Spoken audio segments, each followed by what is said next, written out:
जय हिंद शिक्षक साथियों और शिक्षक अभ्यर्थियों। जैसा कि हम लोग को ज्ञात हो चुका है कि चाहे हमें शिक्षक के रूप में नियुक्ति चाहिए या हमें राज्यकर्मी का दर्जा चाहिए, निश्चित ही बीपीएससी के द्वारा आयोजित की गई एग्जाम में हम लोग को बैठना पड़ेगा। तो साथियों, पूर्व में जो 1993 में पहला बार बीपीएससी शिक्षकों के लिए एग्जाम का आयोजन किया था, उसके बाद 1999 के बीच में कई एग्जाम कंडक्ट किए गए हैं, खास करके शिक्षकों के लिए। अगर देखें तो कई एग्जाम कंडक्ट किए गए हैं और प्रीवियस ईयर में बीपीएससी ने शिक्षकों के लिए किस प्रकार के प्रश्न पूछे हैं, उसी प्रीवियस ईयर के प्रश्नों को आज लेकर के आए हैं। टॉप 25 प्रश्न जो बीपीएससी के द्वारा पूछा गया है, वो प्रश्न आप लोग के सामने रखने वाले हैं। आप लोग गौर से देखिए, अपनी तैयारी का आकलन करिए और 25 में से कितने आते हैं सिर्फ कमेंट में जरूर लिखिएगा कि 25 में 20 सही हुआ, 25 में 10 सही हुआ या जो भी सही हुआ। साथियों, एक बड़ी अपडेट आप लोग को दे देते हैं। लगातार कई साथी, जो बहुत सारे साथी हमारे दक्षता में लाइव क्लास ले रहे हैं, दक्षता का जो लाइव क्लास का टाइमिंग है आप लोग का, वो 4:30 से लेकर के 6:30 तक अभी क्लास चल रहा है दक्षता का। फिर 6:30 से लेकर के और 6:30 से 8:30 तक आपका जो चल रहा है वो बीपीएससी हेड टीचर का, और 8:30 से लेकर के और 10:30 तक ये अभी वर्तमान में लाइव क्लास चल रहे हैं, जो चल रहे हैं सुपर टेट के लिए। सुपर टेट के लिए आपका लाइव क्लास चल रहा है, यानी कि आपको यूट्यूब पर ही चल रहा है। तो निश्चित ही आप लोग ज्वाइन किया कीजिए। आज आपको 1993 में 1993 में बीपीएससी ने क्या प्रश्न पूछा था उसके बारे में आपको जानकारी दिया जाएगा। उसके बाद आपको 1999 तक जो भी प्रश्न पूछे गए हैं बीपीएससी के द्वारा, शिक्षक के एग्जाम में कैसे प्रश्न पूछे गए हैं, सबसे पहले इसका आकलन यहां पर हो जाएगा। साथियों, सबसे बड़ी एक और बात आप लोग जान लीजिए कि अगर आप लोग चाहते हैं लाइव क्लास के जरिए सुपर टेट की जबरदस्त तैयारी हो जाए और एक बार में आपको सफलता मिल जाए, तो आप लोग सक्सेस की 92 इस तरह से देखिए, यहां पर लिखा हुआ है, और सक्सेस की 92 का प्ले स्टोर से ऐप डाउनलोड कर लीजिए। वहां पर कोर्सेज क्रिएट किए जा चुके हैं। 25 तारीख से आपके लिए क्लास का आयोजन किया जा रहा है। 25 अप्रैल से आप लोगों के लिए लाइव क्लास का आयोजन किया जा रहा है, जो कि एप्लीकेशन पर होगा। हर एक चीज रिकॉर्डेड वहां पर आपको मिलेगा, हर एक पीडीएफ आपको वहां उपलब्ध रहेगा, यानी सारी सुविधाएं एक ऐप पर आपको यहां पर उपलब्ध कराया जा रहा है। तो निश्चित ही ज्वाइन करिए, वहां पे ऐप को डाउनलोड कर लीजिए। और पीडीएफ अगर आप भी चाहते हैं तो टेलीग्राम को भी ज्वाइन कर सकते हैं। सक्सेस की 92 का टेलीग्राम भी ज्वाइन कर लीजिए, वहां भी आपको पीडीएफ मिल जाएगा। आइए साथियों, शुरुआत करते हैं पहले प्रश्न से। पहला प्रश्न हमारा क्या कहता है, उचित रीति से कटे हीरे की असाधारण चमक का आधारभूत कारण यह है कि, देखिए, उचित रीति से कटे हुए हीरा आप लोग जानते हैं कि जब पूर्ण आंतरिक परावर्तन होता है तो हीरा बहुत ज्यादा चमकता है, यानी पूर्ण आंतरिक के परावर्तन के वजह से हीरा चमकीला होता है, चमकता है। और ये जो उचित रीति से काटा हुआ, जो उसकी कटाई होती है वो सही ढंग से हो, उसमें अति उच्च पारदर्शिता होती है, उसका अति उच्च अपवर्तन सूचकांक होता है, वह बहुत कठोर होता है, उसके सुनिश्चित विदलन तल होते हैं। क्या सही आंसर हो जाएगा, आप लोग कमेंट जरूर कीजिएगा। तो यहां पर सही जो आंसर हो जाएगा, एक का बी हो जाएगा, उसका अति उच्च अपवर्तन जो है, अपवर्तन सूचकांक होता है। इसका क्या होता है, हीरा आप लोग जानते हैं कि अत्यंत कठोर पदार्थ होता है, इसका अपवर्तनांक सबसे अधिक होता है, 2.42 होता है। इसको आप लोग ध्यान रख सकते हैं। और ये प्रीवियस ईयर में पूछे गए हैं, तो प्रश्न को तो आप देख सकते हैं, प्रश्नों के लेवल से आप समझ सकते हैं कि कैसे कैसे प्रश्न पूछे जा चुके हैं। देखिए, प्रकाश की गति किसके बीच से जाते हुए न्यूनतम होती है। साथियों, वीडियो अच्छा लग रहा हो लाइक करिए और अधिक से अधिक शेयर जरूर कर दीजिए, सभी साथियों को पता चले कि बीपीएससी किस तरह के प्रश्नों को पूछती है। प्रकाश की गति किसके बीच जाते हुए न्यूनतम होती है, न्यूनतम मतलब कम। देखिए, प्रकाश की गति का मतलब चाल होता है। साथियों देखिए, प्रकाश की चाल की अगर बात करें हम लोग, तो चाल की बात करें तो सबसे ज्यादा निर्वात में होता है। सबसे ज्यादा कहां होता है, निर्वात में 3 × 10⁸ मीटर प्रति सेकेंड होता है। अगर बात करें जल में साथियों, जल में तो 2.25 × 10 कितना होता है, 8 मीटर प्रति सेकेंड होता है। अगर बात करें कांच में, तो कांच में जो होता है ये 2 × 10⁸ मीटर प्रति सेकेंड होता है। तो इस तरह से हम लोग देख सकते हैं कि निर्वात में चाल कितना होगा, हम लोग देख सकते हैं कि जल में कितना होगा और कांच में कितना होगा। तो सबसे कम यदि चाल कहीं पर होती है तो वो कांच में होता है, और ये आपका ऑप्शन क्या हो जाएगा, ए बिल्कुल सही हो जाएगा। चलिए आगे बढ़ जाते हैं। चलिए, अच्छा लग रहा हो तो जल्दी से जल्दी लाइक कर दीजिए। आप लोग का एक एक लाइक जो है हमें अधिक से अधिक मोटिवेट कर रहा है। चलिए शुरुआत करते हैं तीसरे प्रश्न से। किसी अपारदर्शी वस्तु का रंग उस रंग के कारण होता है जिसे वह, देखिए जो अपारदर्शी वस्तु है, मान लीजिए जैसे दीवार है, जैसे कोई आदमी है, जहां से क्या हो, जहां से आर पार न जा सके प्रकाश, तो अपारदर्शी कहते हैं। और अपारदर्शी वस्तु का जो रंग होता है वो किस वजह से होता है? तो पहला ऑप्शन आपका दिया हुआ है अवशोषित होने के कारण, दूसरा ऑप्शन आपका दिया हुआ है अपवर्तित होने के कारण, और तीसरा ऑप्शन आपका दिया हुआ है परावर्तित होने के कारण, और चौथा ऑप्शन आपका दिया हुआ है प्रकीर्णन के कारण। चौथा क्या दिया हुआ है? प्रकीर्णन के कारण। क्या होना चाहिए सही आंसर? अगर सही आंसर पर आप जाएंगे तो ये परावर्तन हो जाएगा। आपको पता है जिस वर्ण का परावर्तन जितना ज्यादा होता है वह रंग उतना ज्यादा दिखाई देता है, दिखाई देता है ना। जिस रंग का सर्वाधिक परावर्तन होगा वही रंग जो है दिखाई भी देता है। अगर रंग का अधिक से अधिक अवशोषण हो जाए, जैसे अवशोषण की बात हो रही है, जितना ज्यादा अवशोषित हो जाएगा, जब अवशोषित रंगों को कर देंगे तो वो काला दिखाई देगा। जब क्या होगा? अवशोषित हो जाएगा तो काला दिखाई देता है। आप लोग को पता होना चाहिए कि नीले रंग का परावर्तन सबसे ज्यादा होता है। नीले रंग का परावर्तन क्या होता है? परावर्तन सबसे ज्यादा होता है, सबसे ज्यादा। और सबसे ज्यादा होने के कारण ही आकाश क्या होता है? नीला दिखाई देता है। आकाश क्या दिखाई देता है? नीला दिखाई देता है। क्यों दिखाई देता है? समझ में आ गया? तो ये आपका ध्यान रखने वाला बात है, परावर्तन की वजह से होता है। आइए देखिए ऐसे ऐसे प्रश्न पूछे गए हैं, फटाफट देखिए साथियों। आप लोग एकदम देखिए प्ले स्टोर पर जाइए, एप्लीकेशन को डाउनलोड करिए और एकदम बेहतरीन तैयारी कीजिए। हमारी पूरी टीम आप लोग को 25 तारीख से क्लास देगी। 25 तारीख से आपको दिखाई देंगे, एकदम पूरी टीम यहाँ पर आपके सामने होंगे, और 25 से पहले आपके सामने पूरी टीम आएगी और पूरी टीम आपको एक बेहतरीन अंदाज में हर एक विषय के अलग अलग विशेषज्ञ आपको क्लास देंगे। आइए, सामान्यतः स्त्रियों की आवाज का तारतम्य क्या होता है? आप लोग जानते ही हैं, अगर कोई महिला एक बार आवाज देती है नहीं तो दौर से एकदम आवाज सुनने के बाद ही क्या होता है, एकदम लगता है कि नहीं वाह कितना प्यार से बुला रही है, नहीं होता ना से। और कोई अगर पुरुष बुला लेता है तो लगता है अरे बाप रे, लगता है डंटा की तरह, नहीं डंटा से लग रहा है कि दबा रहा है। इस तरह आवाज क्या है? मोटा होता है पुरुषों का। हम लोग का आवाज जो है लगता है नहीं थोड़ा सा ज्यादा मोटा होता है, और महिलाओं का आवाज जो होता है एकदम प्यार से लगता है निकलता है। तो इसका वजह क्या है? ये तारतम्य ही वजह है। तारतम्य क्या होता है? स्त्रियों का तारतम्य जो होता है वो अधिक होता है। क्या होता है? अधिक। और जिसका जितना तारतम्य अधिक होगा उसका आवाज उतना ज्यादा पतला होगा। तो यहां पर क्या हो जाएगा? तारतम्य अधिक होता है, यानी देखेंगे पुरुषों की तुलना में अधिक होता है। बिल्कुल यही ए ऑप्शन आपका सही हो जाएगा। पुरुषों की तुलना में क्या होता है? तारतम्य अधिक होता है, इसलिए क्या होता है? ये आवाज पतली होती है। आ जाइए अगले प्रश्न को देख लेते हैं। 5 नंबर देखते हैं। 5 नंबर प्रश्न के क्या कहता है? देखिए पूछा गया प्रश्न है सारा का सारा, एकदम एक भी प्रश्न हम अपने मन से नहीं लगाए हैं। देखिए एकदम पूछा हुआ प्रश्न सारा है। पानी से भरी डॉट लगी बोतल, यानी पानी से भरा हुआ बोतल है लेकिन उसका मुंह पूरी तरीके से बंद किया हुआ है। जमने पर वह टूट जाएगी क्योंकि। आप देखते रहिएगा सर्द के मौसम में, ठंडी मौसम में जम्मू कश्मीर के क्षेत्र में जो लोग रहते हैं वो अक्सर ये कहा करते हैं कि हमारी तरफ तो पाइप ही जाम हो गया, पानी ही नहीं आता है। पाइप जम जाने के बाद पानी जम जाने के कारण पाइप फट भी जाता है कभी कभी। तो ये क्या होता है? जैसे ही पानी जमता है इसमें, तो पानी जमता है तो उसका आयतन बढ़ जाता है, और आयतन बढ़ने के बाद प्रसार होता है और वो फट जाता है। यानी जमने पर बोतल सिकुड़ता है? जी नहीं। जमने पर जल का आयतन घटता है? जी नहीं। जमने पर जल का आयतन बढ़ जाता है। सी आपका ऑप्शन बिल्कुल सही होगा। चलिए आगे बढ़ जाते हैं, अगले प्रश्न को देखते हैं। निश्चित आप लोग कमेंट कीजिएगा कि कितना आपका सही हुआ। आइए देखते हैं अगले प्रश्न को। आप लोग पहले प्रश्न को पढ़ा कीजिए, स्किप करके रोक करके देखा कीजिए कैसे बनेगा, बनाने का प्रयास कीजिए। कहता हाइड्रोजन गैस के 1 मोल अनुग्राम ऑक्सीजन अधिक में जलकर क्या बनता है? ये देखिए 290 किग्रा उष्मा देता है। उन्हीं परिस्थितियों में यह 4 ग्राम हाइड्रोजन गैस के जलने पर कितनी उष्मा उत्पन्न करेगी? बात हाइड्रोजन की हो रही है। अगर हाइड्रोजन की बात करें तो H2 होता है। हाइड्रोजन का परमाणु संख्या कितना होता है? 1 होता है। और परमाणु द्रव्यमान कितना होता है? तो परमाणु द्रव्यमान भी आपका 1 ही माना जाता है। अब चूंकि 1 है तो यहाँ ये 2 गुने 1 कीजिएगा तो ये हाइड्रोजन 2 ग्राम हो जाएगा। हाइड्रोजन के एक अणु में हम कह सकते हैं 2 ग्राम जो है हाइड्रोजन है। 2 ग्राम क्या है? हाइड्रोजन है। अब देखिए ये 290 है। अगर 2 ग्राम का वैल्यू 290 है तो 1 ग्राम का वैल्यू कितना हो जाएगा?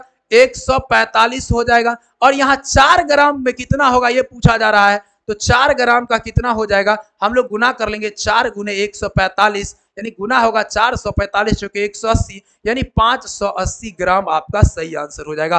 580 क्या हो जाएगा, ग्राम, ग्राम यानी ये आपका सही आंसर हो जाएगा।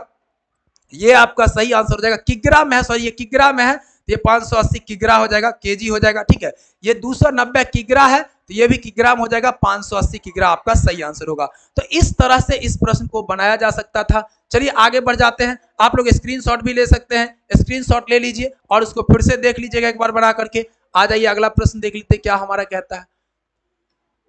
चलिए प्रश्न हमारा यह है कि मोनाजाइट किसका अयस्क है, किसका अयस्क है ये पूछा जा रहा है। मोनाजाइट का बात है साथियों, तो मोनाजाइट जो होता है ये थोरियम का अयस्क है। ये किसका अयस्क है, थोरियम का अयस्क है मोनाजाइट, मोनाजाइट। ठीक है, मोनाजाइट। लोहा का अयस्क आप लोग जानते हैं हेमेटाइट होता है, हेमेटाइट होता है, नहीं हेमेटाइट या मैग्नेटाइट कहिए इसको, मैग्नेटाइट भी होता है, हेमेटाइट मैग्नेटाइट ये भी होता है। नहीं, अगर जिरकानियम बताएंगे, जिरकोनियम का क्या होता है, जिरकोनियम का क्या होता है बताइए तो। जिरकोनियम के लिए जर्नेलाइट भी होता है या जर्केलाइट भी इसको कहते हैं, जर्केलाइट कहिए। ठीक है, या बर्जीलाइट भी होता है, क्या होता है, ब्रजीलाइट भी होता है, ब्रजीलाइट भी इसका होता है। ठीक है, इसका। और टाइटेनियम का क्या होता है बताएंगे, टाइटेनियम का रूटाइल होता है, रूटाइल, रूटाइल होता है टाइटेनियम का, ये रूटाइल होता है, इसका अयस्क है। ये सारे ये अयस्क हैं, देख लीजिए अयस्क। ठीक है, एल्युमिनियम का अयस्क क्या होता है आप लोग हमें कमेंट में जरूर बताइएगा। एल्युमिनियम का अयस्क बताइए, एकदम छोटा सा प्रश्न पूछे हैं एल्युमिनियम का अयस्क। अगला प्रश्न देखिए 8 नंबर क्या कहता है, जस्तेदार लोहे की चादरें जंग लगने से बची रहती है क्योंकि उनमें निम्नलिखित में से परत विद्यमान होता है। या जस्तेदार लोहे की चादर की बात हो रहा है। जब लोहा का चादर भी हो और जस्ता का बात भी किया जा रहा हो तो क्या हो सकता है, निश्चित ही रूप से आप समझ सकते हैं कि जस्ता का लेप चढ़ाता है उसको कहा जाता है यसद लेपन। क्या कहा जाता है, यसद लेपन। और क्यों चढ़ाया जाता है, तो जब लोहे को आप क्या करेंगे, खुले वायु में छोड़ देंगे तो वायु में जलवाष्प की मात्राएं होती है, वायु में क्या होता है, जलवाष्प की मात्राएं होती है और ये दोनों इस पर अभिक्रिया कर लेता है, प्रतिक्रिया कर देता है। और जब ये दोनों मिलकर अभिक्रिया इस पर करता है तो ये क्या होता है, इसमें नमी की मात्राएं बढ़ जाती है और इसके ऊपर एक प्रकार का परत जम जाता है। और जब परत जम जाता है तो वही धीरे धीरे उसको खोखला बना देता है और इसको कहते हैं जंग लगना। और जंग लगने से बचाने के लिए हम लोग ग्रीस का इस्तेमाल करते हैं, हम लोग स्नेहक तेल का इस्तेमाल करते हैं, हम लोग जस्तीकरण का करते हैं। ये यसद लेपन हो जाएगा। बताइए अगला प्रश्न देखिए 9 नंबर क्या कहता है आपका। 9 नंबर बहुत मजेदार प्रश्न है, देखेंगे।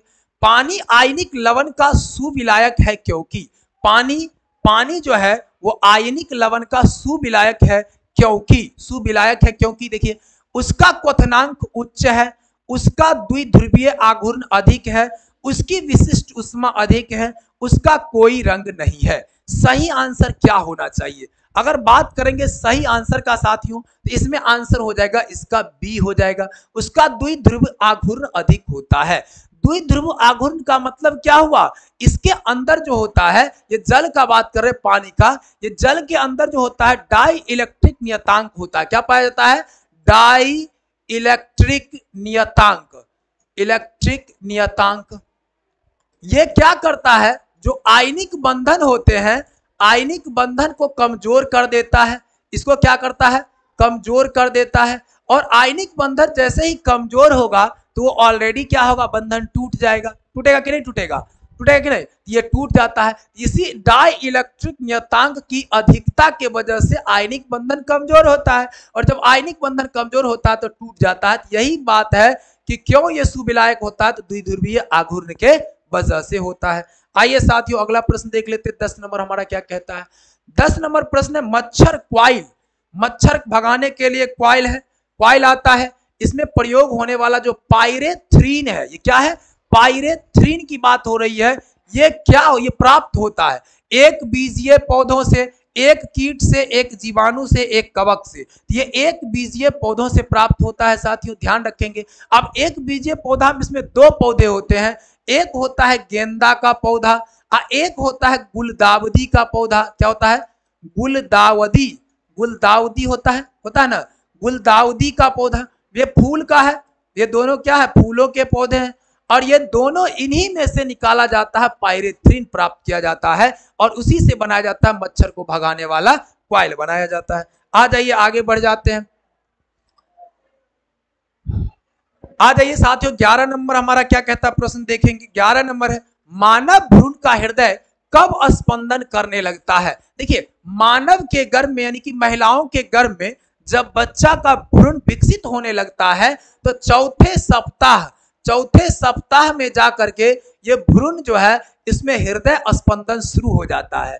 चौथे सप्ताह में हृदय स्पंदन शुरू होता है और चौथे सप्ताह के लास्ट तक में आंख का की जो है आकृति तैयार हो जाती है। पहले क्या हुआ, हृदय की धड़कन, फिर आंख और उसके बाद टांगे तैयार होती है। उसके बाद क्या तैयार होती है, टांगे तैयार होती है। ये प्रोसेस है, इसको ध्यान रखेंगे। तो मानव भ्रूण का हृदय कब स्पंदन होता है, तो चतुर्थ सप्ताह में, याद रखेंगे ये आपको, ये क्या होता है, अपने परिवर्तन के चतुर्थ सप्ताह में होता है। साथियों, वीडियो अच्छा लग रहा हो लाइक करिए और सक्सेस की 92 परिवार से अवश्य जुड़िए। सक्सेस की 92 आपके लिए जो है एकदम बेहतरीन सुविधा उपलब्ध करा रही है, एकदम न्यूनतम खर्च जिसको कहते हैं, उसमें पूरी टीम आपके लिए, आप देख सकते हैं एप्लीकेशन पर जाकर के, वहां पर कुछ डेमो के लिए 1-2 पीडीएफ पड़े हुए हैं, आप वहां से देख सकते हैं। वीडियोस तो आप देख ही रहे यूट्यूब पर।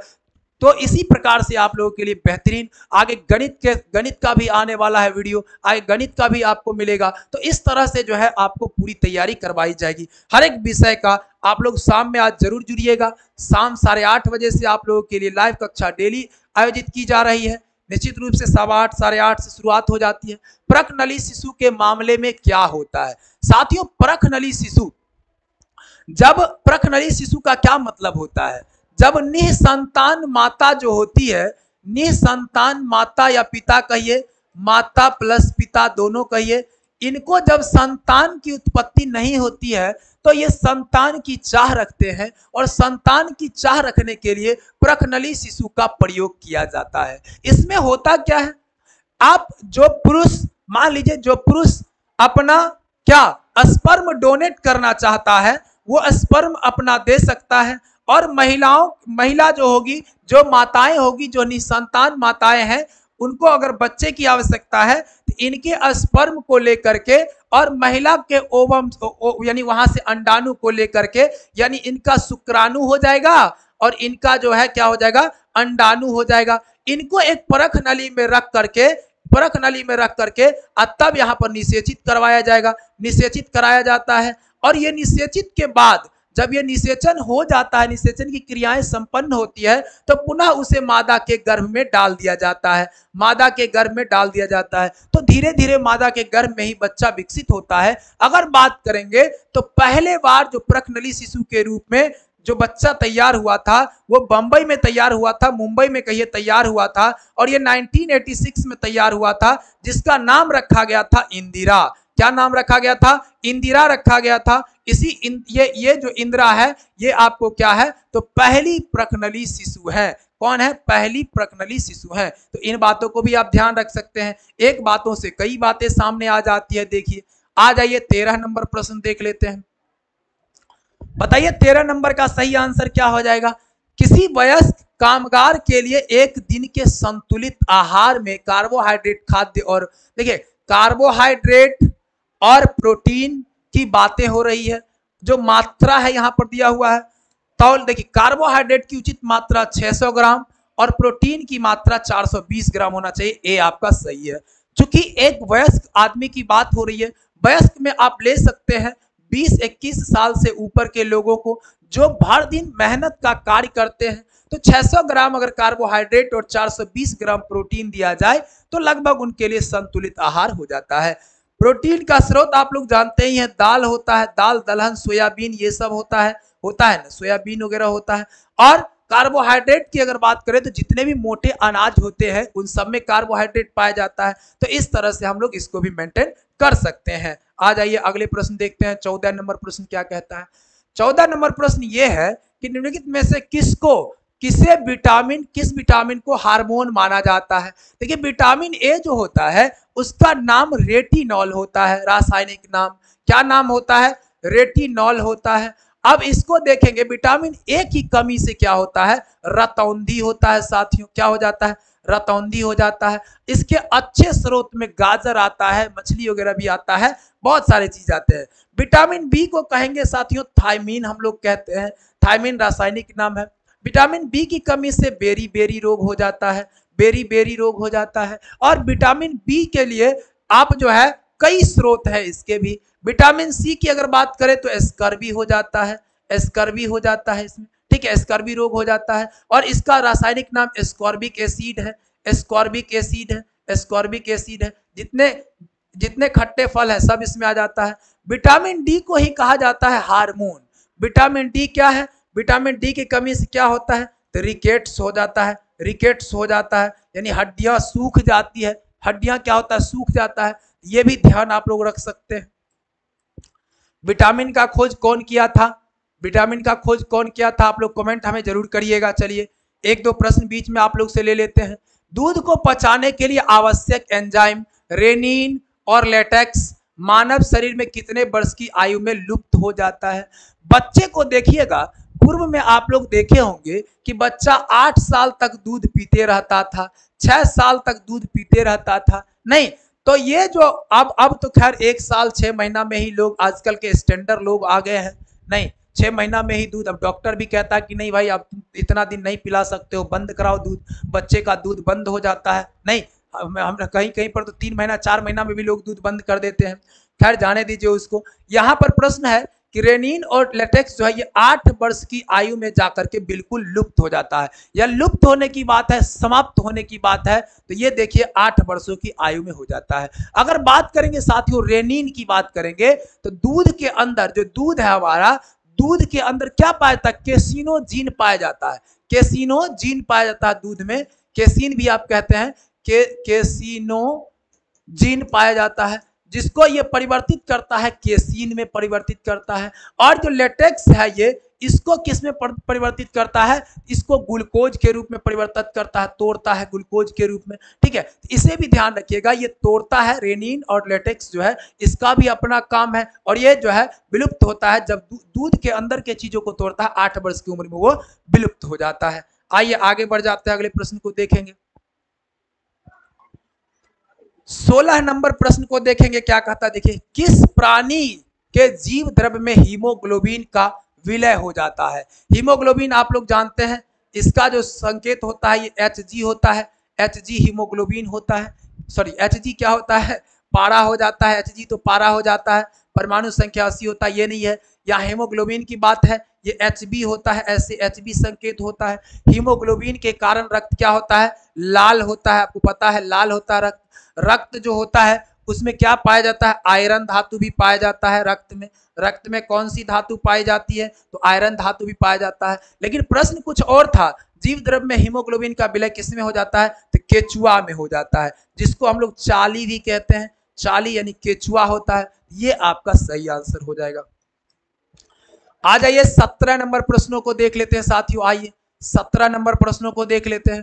प्रश्न ये है कि विकास के उत्परिवर्तन सिद्धांत, विकास का जो उत्परिवर्तन सिद्धांत का प्रतिपादक कौन था, Huxley, Darwin, Lamarck, Hugo de Vries. तो ये डी ब्रिज जो है यही उत्परिवर्तन के सिद्धांत दिए थे। कौन, डी ब्रिज के द्वारा दिया गया था उत्परिवर्तन का सिद्धांत, याद रखेंगे ह्यूगो डी ब्रिज।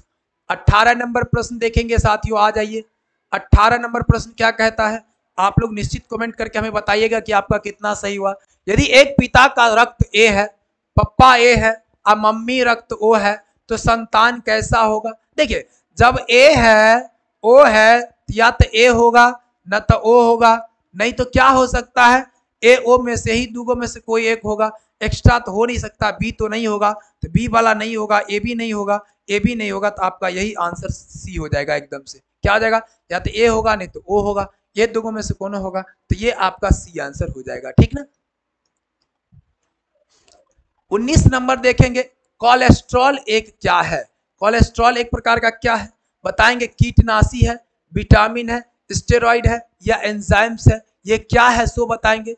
ये आपको स्टेरॉइड्स होते हैं। ये कोलेस्ट्रॉल क्या होता है, एक प्रकार का ये स्टेरॉइड्स होते हैं। और स्टेरॉइड का काम होता है ये जो अगर स्टेरॉइड की मात्राएं बढ़ जाती है तो जो हृदय है आपका, हृदय यानी जो हार्ट है, हार्ट हो गया, धमनी हो गया, इन सब को धीरे धीरे ये कठोर बनाता है, कठोर बनाता है, कठोर सख्त बना देता है, जो सही ढंग से काम न कर पाए भविष्य में, ये होता है। इसकी मात्रा अधिक नहीं होनी चाहिए। आ जाइए आगे देख लेते हैं। निम्नलिखित में से क्या कहता है, कौन सी फसल मृदा में नाइट्रोजन से भरपूर कर देती है। नाइट्रोजन मतलब क्या होता है, देखिए राइजोबियम नामक जीवाणु आप लोग सुने होंगे, राइजोबियम नामक जीवाणु, राइजोबियम नामक जीवाणु सुने होंगे। ये जो होते हैं जितने भी दलहन पौधे होते हैं, दलहन पौधों की गांठों में पाया जाता है, पौधों की गांठों में पाया जाता है, दलहन पौधों की गांठों में पाया जाता है नहीं। और ये जो होता है यही नाइट्रोजन स्थिरीकरण भी कराता है, नाइट्रोजन की पूर्ति कराते रहता है। तो दलहन इसमें मटर है, यही हो गया आपका सही आंसर हो जाएगा। आ जाइए आगे बढ़ते हैं। बताइए अच्छा लग रहा है ना, आप लोग कमेंट जरूर कीजिएगा, हमें बताइएगा कि कैसा लगा सेशन। इस तरह का जबरदस्त सेशन आप लोग को चाहिए कि नहीं चाहिए।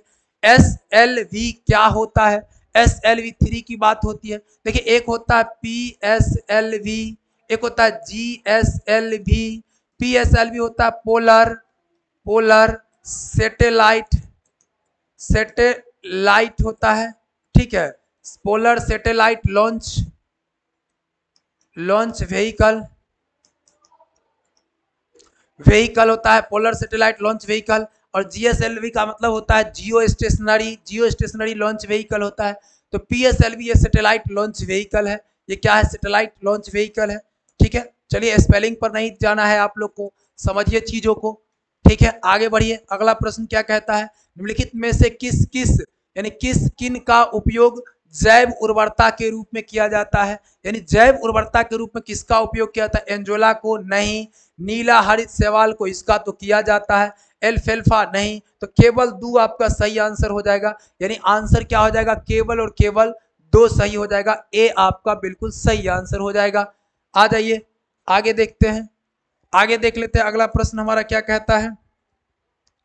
यदि जल का प्रदूषण देखेंगे, यदि जल की बात हो रही, जल का प्रदूषण वर्तमान गति से होता रहा तो अंततः क्या होगा। अब जल जब प्रदूषित करेंगे तो धीरे धीरे जल में ऑक्सीजन की मात्रा खत्म हो जाएगी, और जब ऑक्सीजन की मात्रा खत्म हो जाएगी तो उसमें पनपने वाले जो जीव होंगे, जो पौधे होंगे, वो धीरे धीरे नष्ट हो जाएंगे। तो कहीं न कहीं जल पादप जो होगा के लिए ऑक्सीजन के अणु अप्राप्य हो जाएंगे। जब अप्राप्य होंगे तो कुछ भी हो सकता है नहीं। आगे बढ़ जाएंगे, अगला देखेंगे 24 नंबर क्या कहता है मेरा, रंग की पहचान आंखों के किस भाग से होता है, किस भाग के द्वारा होता है। देखिए कोराइड के द्वारा नहीं होता है, कौन के द्वारा नहीं होता है, आइरिस के द्वारा होता है। आइरिस जो होता है वो जैसे मेलानिन होता है, वो मेलानिन जो होता है वो त्वचा के रंग को क्या करता है, तैयार करता है, त्वचा में रंगों के लिए वो जो है सो उत्तरदायी होता है मेलानिन। उसी प्रकार के आंखों के आइरिस में भी पाया जाता है मेलानिन, क्या पाया जाता है, मेलानिन पाया जाता है। और इसी मेलानिन के वजह से क्या होता है, रंग की पहचान होती है आइरिस में। आइए लास्ट क्वेश्चन आज का देख लेते हैं। लास्ट जो हमारा है वो क्या है, डायबिटीज से संबंधित है। डायबिटीज किस हार्मोन्स की कमी से होता है। आपको पता है कि इंसुलिन की कमी से होता है। इंसुलिन की सुई लिया जाता है डायबिटीज हो जाने के बाद। और डायबिटीज एक इस प्रकार का समस्या है, बीमारी है कहिए कि जिसका अभी तक संपूर्ण इलाज संभव नहीं हो पाया है। अगर संपूर्ण इलाज हो जाता, यानी 30-35 बरस जाते जाते लोग, 35 से 40 बरस, 40 बरस जाते जाते लोग डायबिटीज के शिकार हो जा रहे हैं आजकल। वो खान पान कहिए, रहन सहन कहिए, इसके वजह से होते जा रहे हैं। तो कई समस्याएं हो जाती है डायबिटीज होने के बाद, उम्र घट जाता है निश्चित ही। तो इंसुलिन की कमी से इस तरह से होता है। आइए साथियों, आई होप कि आप लोगों को सेशन अच्छा लगा होगा। 25 में कितने मार्क्स आए आप लोग निश्चित ही कमेंट करेंगे। और अगली बात यही कि आप लोग प्ले स्टोर पर जाए, सक्सेस की 92 का ऐप डाउनलोड कर लें। नंबर चल रहा है, किसी भी जानकारी के लिए आप नंबर पर संपर्क कर सकते हैं, कॉल कर सकते हैं, और वहां से भी आप चीज़ों को उपलब्ध करवा सकते हैं, मटेरियल उपलब्ध करा सकते हैं, क्लास ज्वाइन कर सकते हैं। बहुत बहुत धन्यवाद साथियों, बहुत बहुत धन्यवाद। अब ये आपका उत्तरदायित्व है कि थोड़ा सा शेयर करें, चैनल को सब्सक्राइब कर लें। बहुत बहुत धन्यवाद।